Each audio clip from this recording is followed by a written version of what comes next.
the cell membrane. Yeah, exactly, right. Lipids go on to make phospholipids, which go on to make the cell membrane. Nucleotides go on to make DNA and RNA, right? Remember, all bacteria have DNA. Amino acids go on to make proteins, right? Proteins do a bunch of different stuff, right? What's one process where I talk about proteins?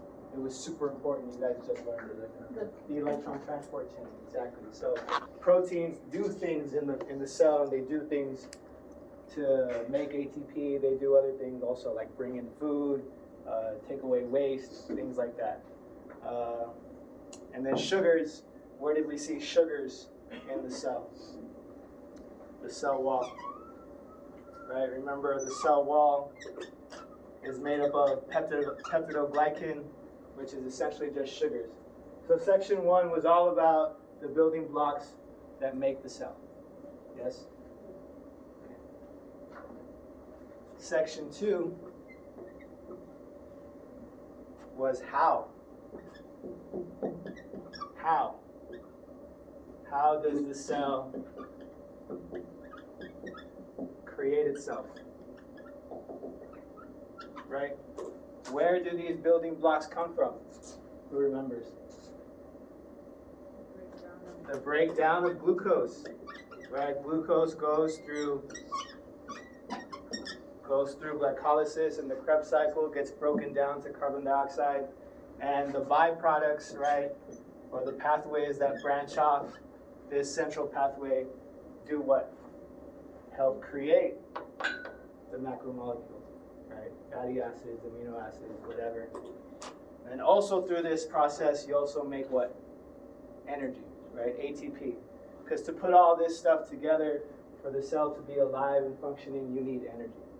So do y'all see sort of the direction this class is going in? I taught you the what, right? And then I taught you the how, where all these things come from.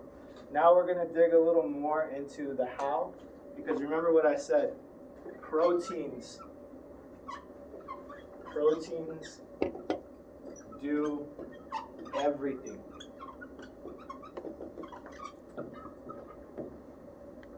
So Diego said the electron transport chain. What else do proteins do?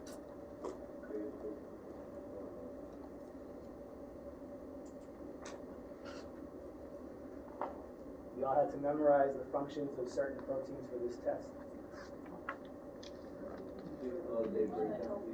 DNA replication, right? Proteins do DNA replication also. So proteins do the electron transport chain. Proteins are enzymes which carry out that pathway. Proteins do DNA replication. Excuse me. Proteins do everything. So these next two chapters, next 3 chapters are going to be about where proteins come from.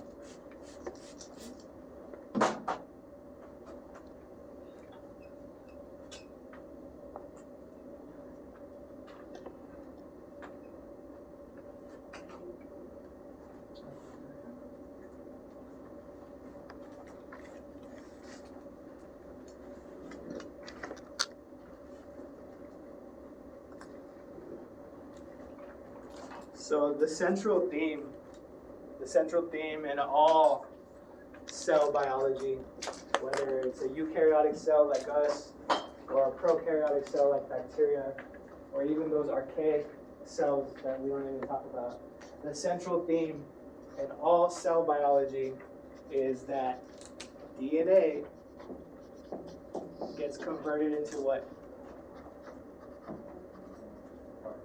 RNA. And RNA gets converted into what? Protein.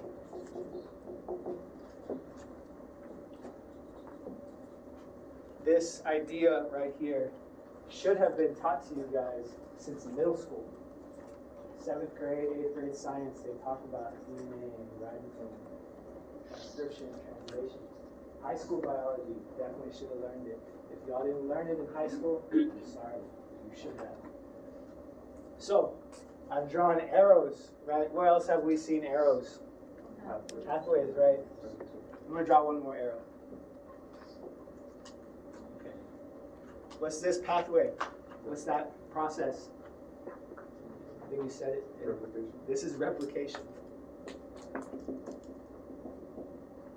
And replication is done by all the proteins that we just talked about, right? In the last section. What's this arrow? Transcription. Transcription. And what's this arrow? Translation. So we've already talked about replication.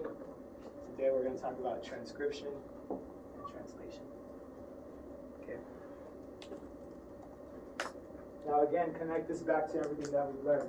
I taught you how the cell is built. I taught you what the cell is built by, or what makes the cell. How does this fit into those two things? RNA. Because proteins do all of them, right? Proteins are the ones making your building blocks, right? Enzymes, the proteins, they're the ones cutting out glucose. They're the ones carrying out the electron transfer chain. They're the ones building the cell and doing things inside the cell. So it's important that we understand where these proteins come from. Okay. So before I dig into the slides, I'm just going to give you guys an overview of what transcription is, and then we'll go over the slides.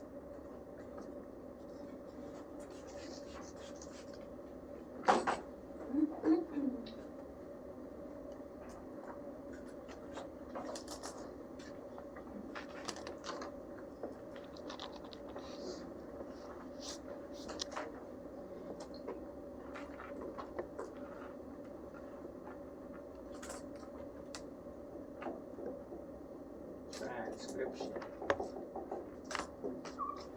What is transcription?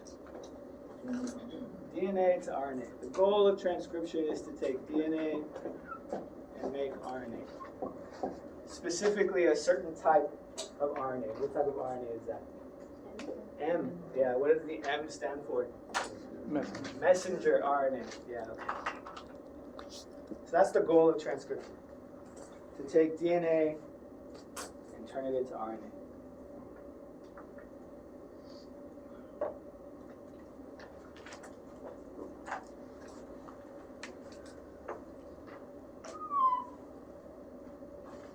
This is DNA. And from this DNA, we want to make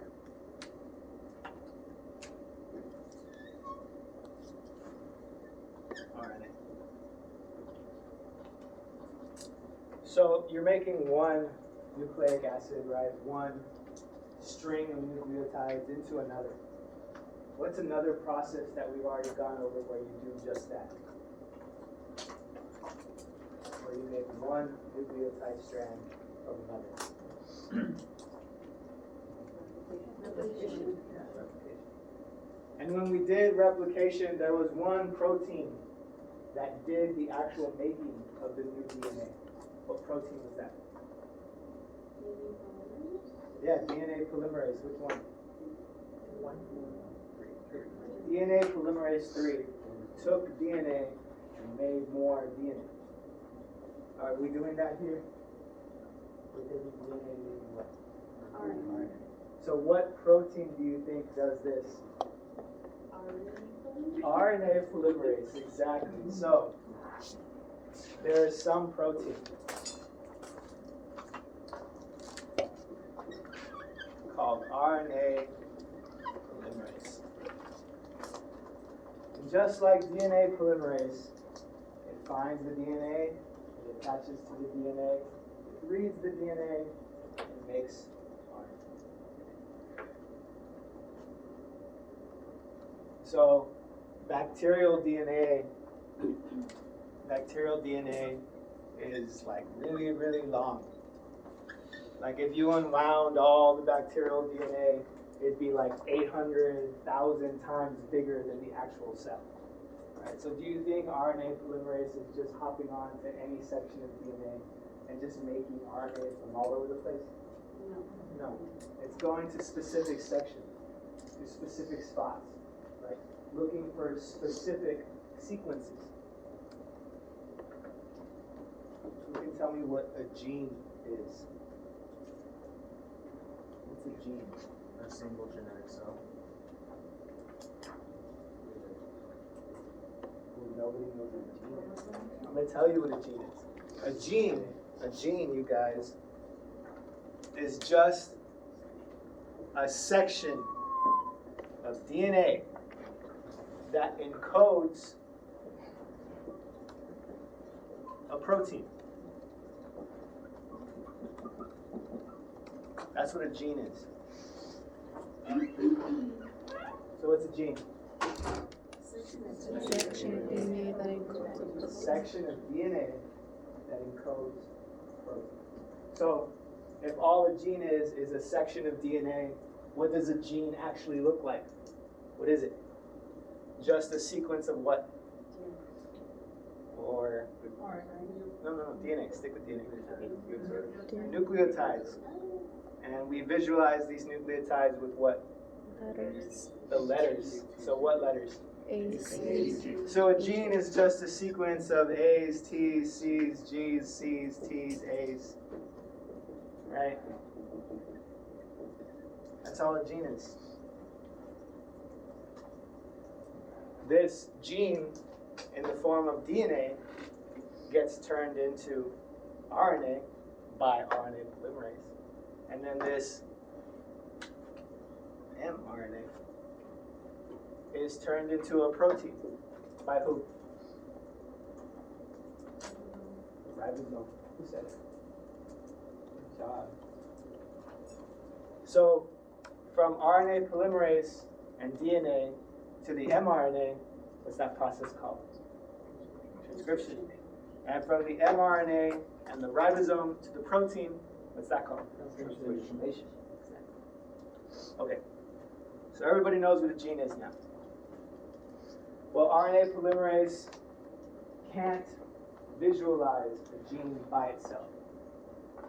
It needs help. It needs something to guide RNA polymerase to the start of a gene. This arrow that I've drawn here, that indicates the start of a gene. So how does RNA polymerase know where to land on the DNA and know where to start? There's another protein.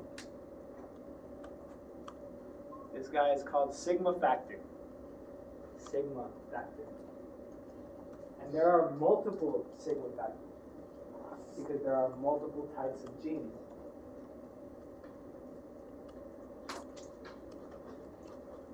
For instance, take the cell wall. Who do you think builds the cell wall? Or what do you think builds the cell wall?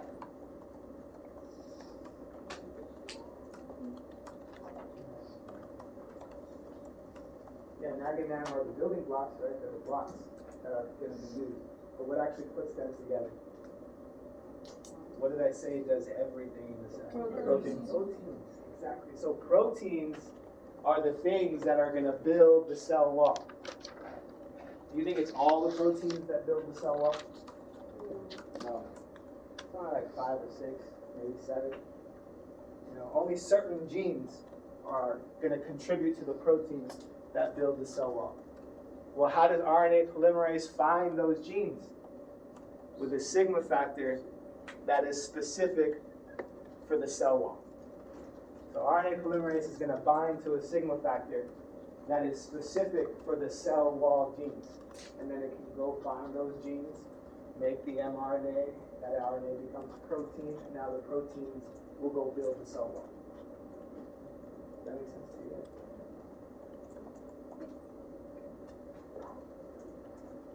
But let's just talk about a generic sigma factor. Just any sigma factor. So sigma factor has bound itself to RNA polymerase, and now it needs to guide RNA polymerase to the start of the gene. If the gene is just a sequence of DNA, what do you think the start of the gene is? Just more sequences of DNA, exactly. So there's more sequences of DNA over here. And together, these sequences of DNA are called the promoter.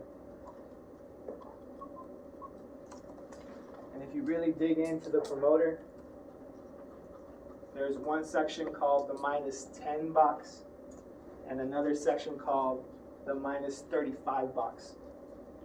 All that means is that this section of sequence is 10 nucleotides back from the start. And this -35 is 35 nucleotides behind the start. And there's a very special sequence within the -10 or the -35, I forget, it's in the slides, so we'll get to it. But there's a very special sequence in one of these boxes called the Tata box. So within this box, there's a sequence called Tata. Why do you think it's called Tata? Because it's just TA, yeah, right, which is the nucleotides, TA. So within the promoter, there is a specific sequence called Tata. Sigma factor is going to bind to RNA polymerase and look for that promoter. It's looking for that Tata box. Does that make sense? So sigma factor guides RNA polymerase to this promoter, and then RNA polymerase can start transcribing the gene. So it's just on the DNA, reading it, and as it reads it,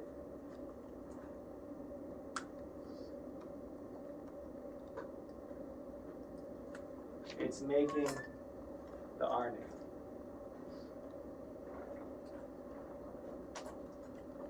So in a very simple sentence, what is transcription?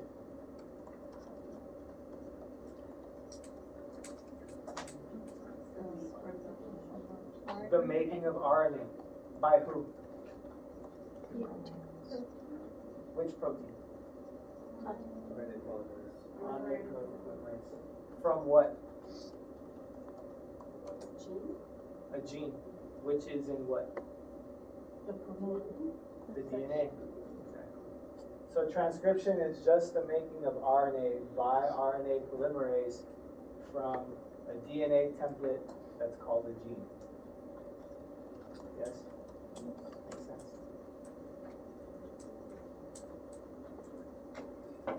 Now, do you think RNA polymerase just keeps on going and going and going and going and going forever and ever and ever? No. At the end of the gene, there's something called a termination sequence. A termination sequence. This termination sequence is full of GC, GC, GC, GC, followed by a string of T's or A's. So a bunch of A's or a bunch of T's. But I put A's.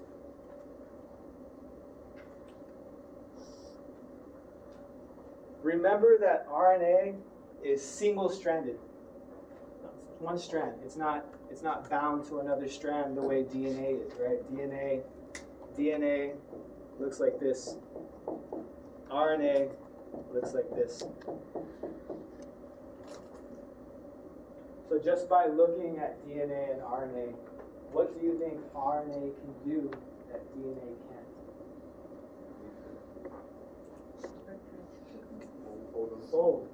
Fold in on itself. DNA can't do that. All DNA can do is twist. RNA can fold in on itself.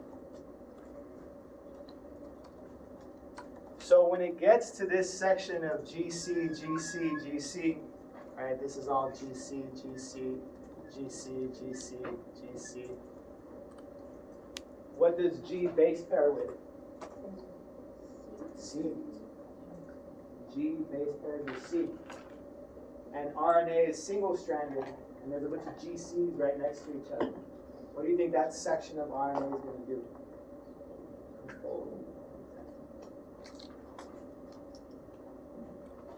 It's going to fold. And that's at the end. Yeah, this is at the end. It's going to fold. Remember, these are all GCs.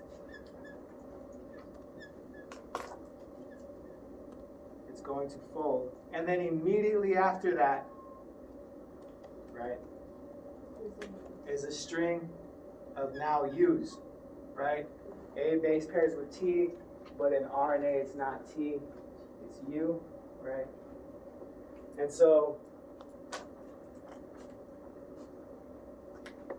here's the DNA, right? RNA polymerase has just made this structure. GCs are complementary to each other, so they make this loop. It's called a stem loop. They make this loop. And remember when we talked about GC pairing versus AT pairing? One of them was stronger than the other. Which one's stronger? GC. So that stem loop is really, really strong. And it's really heavy. AT pairing or AU pairing, is it as strong as GC?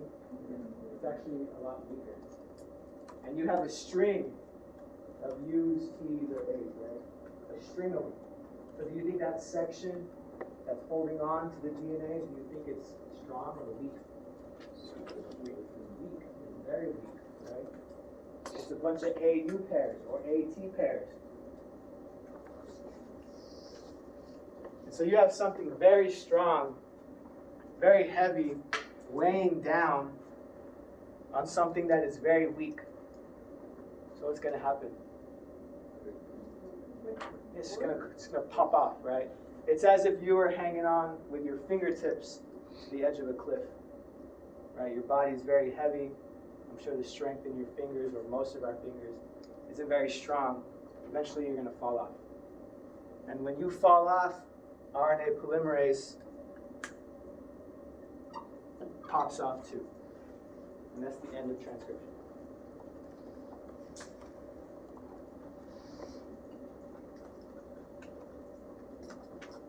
Does that make sense? That's transcription.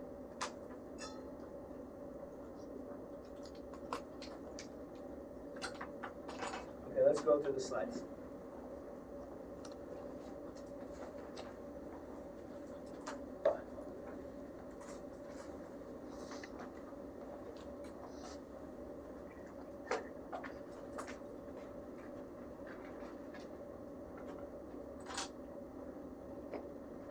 So I'm not pointing all weird.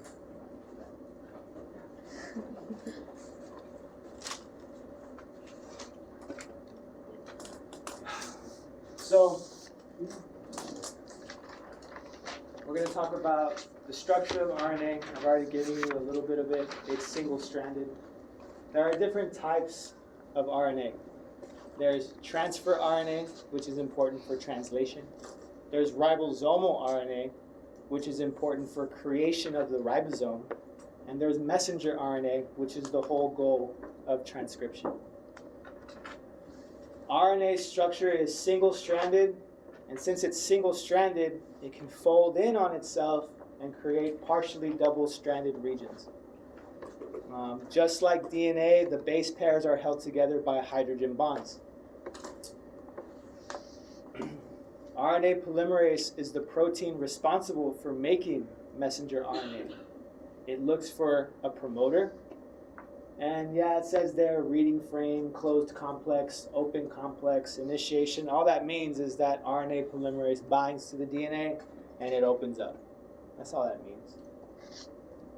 Specificity factor, right? Something that guides RNA polymerase to the promoter is sigma factor. And like I said, there are different sigma factors, each with their own specificity. Some sigma factors will help you transcribe cell wall proteins. Other sigma factors will help you transcribe DNA replication proteins, so on and so forth. Then it's going to polymerize the RNA. Remember, all polymerization goes from 5' to 3'. Eventually, you come to a termination sequence to make that stem loop, a string of U's, and RNA polymerase pops off. There's some differences between transcription in bacteria and transcription in us, and I'll get to that right now. Remember that RNA polymerase cannot function on its own. It needs a sigma factor. It also needs some other accessory factors that's important for control of transcription, but we'll get to that later.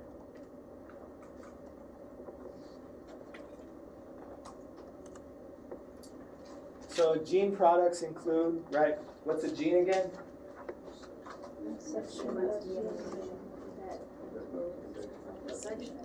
Section of DNA that encodes a protein. There are some genes that stop at RNA. That's why it says protein or RNA. Remember that genes are DNA. They're transcribed by RNA polymerase, and they can make messenger RNA, which is then translated into proteins, or they can make ribosomal RNA or transfer RNA, and those go on to work in translation. And we'll talk more about what they do later. But today, or for this lecture, we're only focused on this side. This side.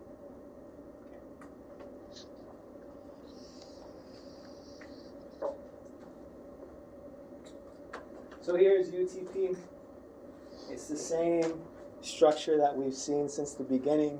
You've got your anhydride bonds in the phosphate, your nucleic acid base, which is uracil in this case, and the ribosome. I'm sorry, ribose, the sugar. This is what the structure of RNA looks like. It's sort of the same structure as DNA. At the top you have the phosphate, right, which is the 5' phosphate like we learned last time. And at the bottom you've got that free O, which is the 3' OH. It's partially double-stranded at certain points because remember it can fold back on itself.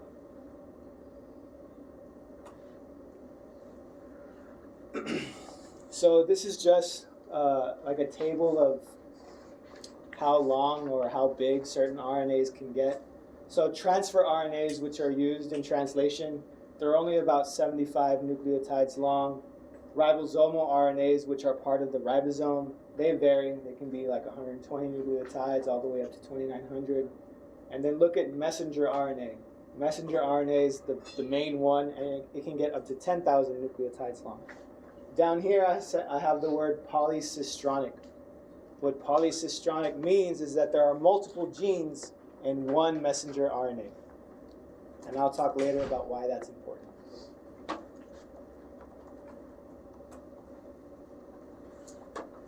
So RNA polymerase is divided into smaller proteins. You have 2 alpha subunits, 1 beta subunit, and 1 beta prime subunit. That's called the core, RNA polymerase core. And then you have sigma factor, which is that specificity factor. All together, it's called the holoenzyme. Bless you. So the function of RNA polymerase is to bind to the DNA and add new RNA nucleotides. It's not very complicated. Kind of went over everything on the board already. Oh, so TATA. TATA is in the -10 box. See, I got it right. So here's DNA at the top. Sigma factor and RNA polymerase. Look for -10 and -35. They bind, the DNA opens up, and now RNA polymerase can read the gene.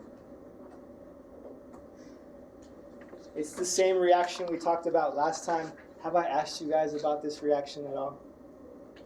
No, right? On the test, I didn't say draw this or what's the reaction. Just appreciate this, right? It's just one nucleotide being added to the other. This is essentially what I wrote on the board. So there's the promoter, RNA polymerase, and the sigma factor bind to the promoter. It opens up, and now RNA polymerase can start transcribing RNA. It keeps on going, keeps making RNA. Eventually it gets to the termination sequence where it makes that stem loop followed by a string of U's, and it pops off. So like I said, that termination sequence is full of GCs followed by U's, and then it pops off.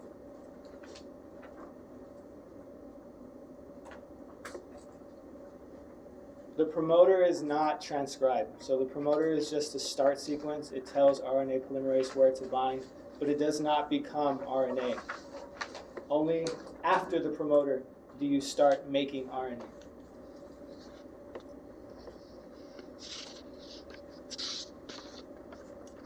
Growth is a dynamic process. So replication, which goes in both directions of the DNA, that big process we talked about, it's going on at the same time as transcription could be going on.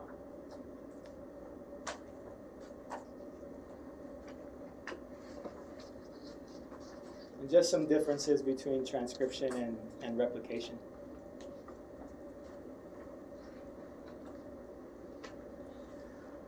And here is where it gets complicated for us. So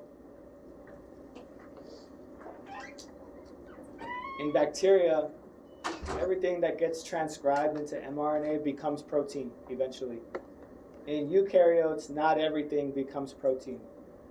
You see how it says protein coding exon, non-protein coding intron. So those are just DNA sequences, but the introns get taken out. And the reason we do this in our genes is because we'll use one gene to make multiple protein products, right? Sort of like cards in a deck. We can shuffle the exons or the introns we want and make a brand new protein. This is important for like antibodies, right? Like we make antibodies to millions and millions of different things, but we don't have millions and millions of antibody genes. We only have one. But we're able to make a bunch of different kinds because we have like cards in a deck, different introns and different exons, and we shuffle that deck to make different antibodies. And we'll talk more about that when we get to the immunology part of the class.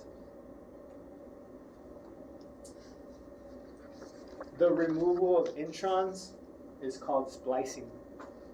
Splicing. Y'all remember Splice? Y'all ever seen that movie? So remember they created like this new creature. Is it the one with the tail? Yeah. Yeah. I see. They created like this new creature.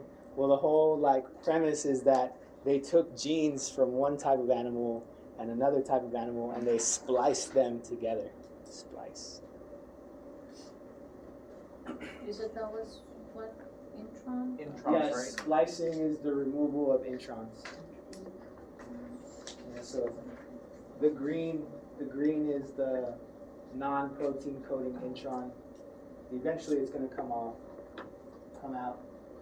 and you have splicing that takes it out. And then some other things get added too. It says here 5' capping and 3' polyadenylation. So in us, the front end of the mRNA gets what's called a G cap. It's just a special G nucleotide that has a little molecule group on top of it. And then at the very end, you have polyadenylation, which is just a bunch of A's that get added to it. But the reason that happens, and this is not important for the test, is that our cells are very complicated, right?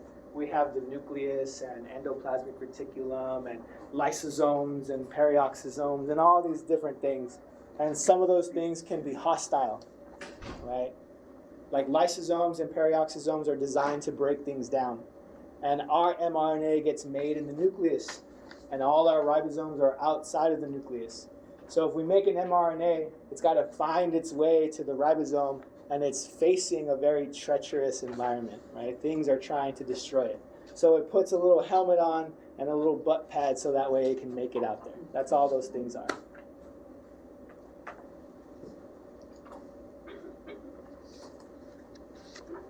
This is what that cap looks like.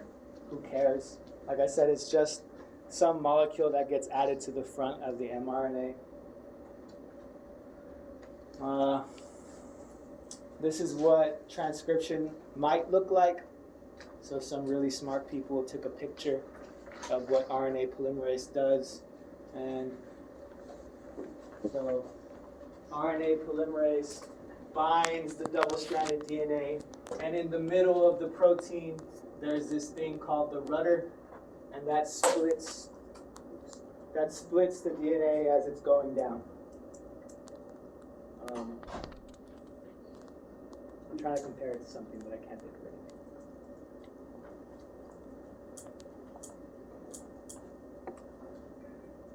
So the take home is that RNA polymerase separates the DNA double helix and copies nucleotide sequence of genes from one strand of DNA into a complementary strand of RNA.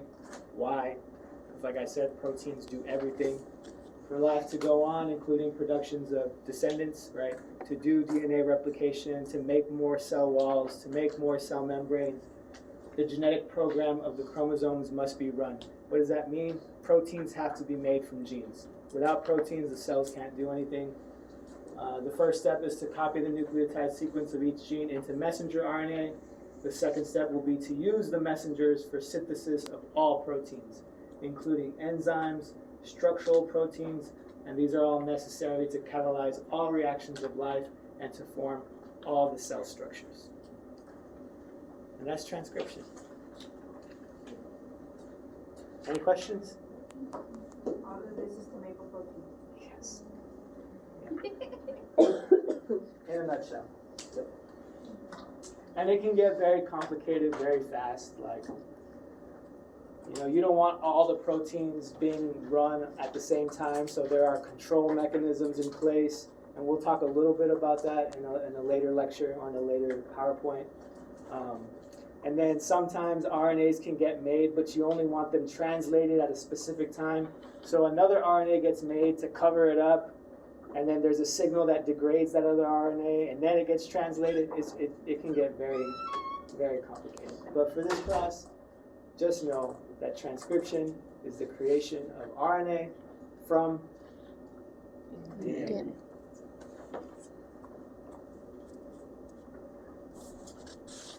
Just remember that RNA polymerase is dependent on sigma factors. There are different sigma factors that bind to RNA polymerase. There are different sets of genes that have different promoters, and they're recognized by different sigma factors. For example, E. coli has 7 different sigma factors. And like I said, you don't want all proteins being made all the time, so there are accessory proteins that modulate the activity of RNA polymerase and sigma. They regulate the amount of protein that's made. And most of the ones that are used are called repressors and activators, and we're going to go into a specific example of a repressor and an activator.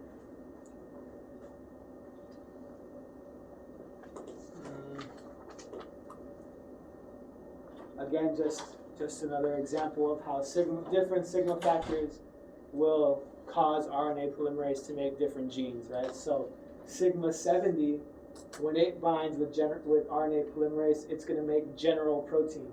DNA polymerase, ribosomes, tryptophan, lactose utilization enzymes, just general things that the cell needs all the time.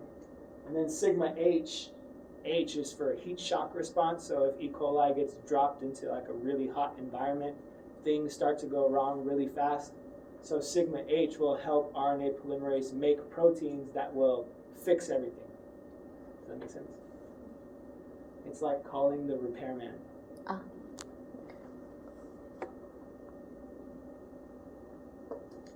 Remember when we talked about how temperature can affect the growth of bacteria? So some bacteria are made to grow at room temperature. And if you drop them in boiling water, their proteins start to break, their cell membrane starts to break, their cell wall starts to break. And so in order to try to save themselves, they'll use sigma H to make heat shock proteins, right? Chaperones to catalyze the refolding of enzymes and proteins. Proteases to chew up messed up proteins, right? You don't want anything messed up in the cell. Who knows what causes Alzheimer's? Y'all know Alzheimer's? Has anybody heard what causes Alzheimer's? It's the buildup of broken proteins inside someone's neurons. So there are broken proteins that, congregate together and make these big patches of broken proteins, and it interferes with the way the neuron works. And so now those neurons don't work, and they start forgetting things, and their brain doesn't function the way it should. So same concept, the bacteria doesn't want this buildup of broken proteins. So as part of the heat shock response, it makes proteases, which is just an enzyme that chews up broken proteins.